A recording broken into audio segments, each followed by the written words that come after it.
মৎস্য হেল। কোথেকে এসেছেন? বাংলাদেশ থেকে এসেছি, ঢাকা রাজধানী। এখানে আপনি এলেন কি করে?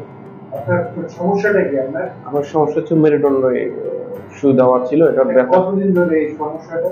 এটা প্রায় আজকে 6 মাস।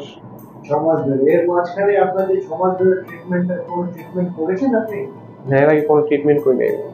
আপনি এখানে এলেন কি করে, মানে খোঁজ পেলেন কি করে? এখানে আরেকটা মেডিকেল গিয়েছিলাম, ওটার নামটা কি জানি, উডল্যান্ড হসপিটাল থেকে আমাদেরকে এখানে পাঠানো হয়েছে। এখানে পাঠানো হয়েছে। আপনি এখানে জানেন আপনি কি থেরাপিটা নিচ্ছেন এখানে? হ্যাঁ, এটা হচ্ছিল লেজার লাইটের মাধ্যমে এখানে থেরাপি নিয়েছি।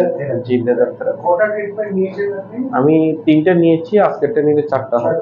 কেমন আছেন এখন? খুব ভালো আছি। ব্যথা এখন আর সেরকম কিছু নেই? না, ব্যথা নাই। ঠিক আছে। আপনি এখানকার পরিষেবা নিয়ে 2-4টা কথা নিজের মতো করে বলুন। হ্যাঁ, এখানকার অনেক ইয়াটা অনেক ভালো লাগছে আমার কাছে। এখানে আমি আসছি, ডক্টর খুব ভালো, এখানকার যারা ছিল সবাই ভালো। আমাকে সময় মতো আমার যেটা কাজ ছিল ওটা আমাকে সময় মতো করে দিয়েছে। আমার কাছে খুব ভালো লেগেছে। ঠিক আছে।